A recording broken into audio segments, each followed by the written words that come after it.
Hey everyone, welcome back to another episode of our RC model series. Today we'll be taking a closer look to the hood and its mechanism.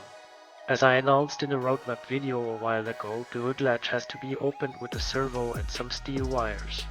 All of this happens in this video, so stay tuned and let's get started. First of all, like all my body panels, the hood is 3D printed and had to be separated into quadrants because of the printing area. So what I did first was removing the support material and then joining the 4 quadrants of the hood together. The challenge was really to get the curvature right. After that, I tackled the most important mechanism of the hood, the hinge. I made it out of brass because of its self-lubricating properties, but also because it felt stronger and sturdier than the aluminum I had laying around. I tried out rivets for this one because they tighten up the connection but do not block the articulation. The hinge itself consists of 2 members, the rear one being a little shorter and thus resulting in the typical hood opening movement. A hinge like that is typically attached to a strong part of the chassis.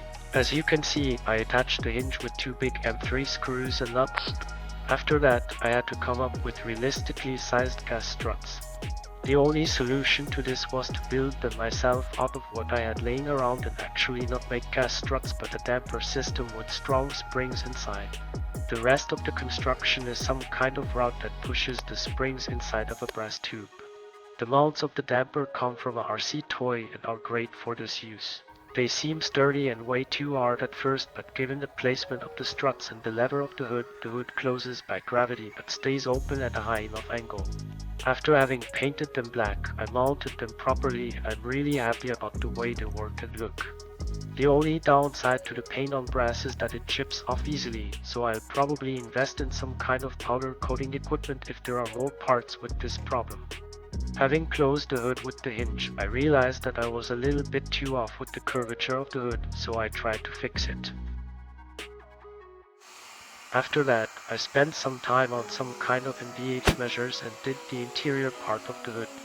All the details, decoration, etc. will come when the time is right. Right now, I am focusing on the functionality of the hood and last but not least, the correct functioning of the hood latch mechanism.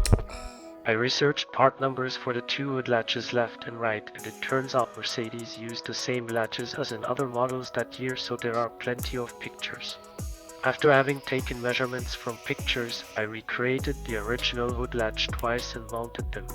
Since it is twice the same part, the mounting points are different, which I couldn't really do on the SLS model, so I had to change it up a bit. I changed the design such as the shape a few times over the course of the last few weeks in order to make it stronger and opted for crimping the wire ends. I mean, I could have made the rockers out of aluminum, but sanding and filing aluminum at this scale is quite uncomfortable. I also placed the servo below the steering column close to the pedals, which is supposed to pull 2 steel wires and release the 2 latches left and right. Then I had to find somewhere to run the steel wires and chose some brass lines covered in shrinking tube. I mounted the brass lines directly onto the chassis so that when the servo pulls the wires, it actually acts like a Bowden wire. Everything is mounted in such a way that it is possible to take the car apart to paint it. I then mounted the radiator package and realized that the hood wouldn't close correctly. So another few days passed until I had modified the radiator mount to make it much flatter. Everything was ready to be tested, so I mounted everything. The latches locked the hood in place, but the servo couldn't unlock them. I feared that I spent €30 for nothing on an expensive servo, but it was too weak. I did a few tests and it turned out to be another problem rather than a weak servo. The springs I used for the latches were the same as the ones in the gas struts with 0.5mm wire diameter. With 3mm total diameter, these springs are stiff as hell. I replaced them with 0.3mm wire springs and mounted everything back in place. Success! The hood latches unlock as I want them to, and the hood mechanism is done. I cleaned up all the parts, mounted everything, had to revise the latches again and realized I had to adjust the curvature of the hood one more time. Somewhere in between all those steps, I built the retaining hook system which holds the hood down in case the latches unlock. I even implemented the small lever which you have to press to be able to open the hood. Everything works fine and I'm really proud of this step of the project.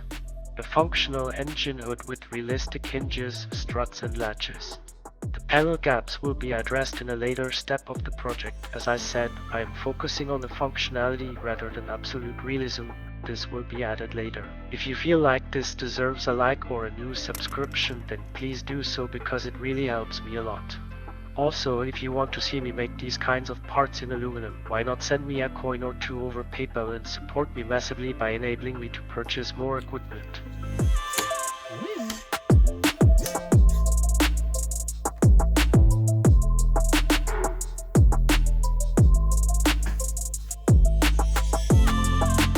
Well, that's all for today's episode on the realistic engine hood on the Mercedes SLS AMG RC model. Thanks for watching, and I'll see you in the next episode where I'll show you a complete realistic engine bay.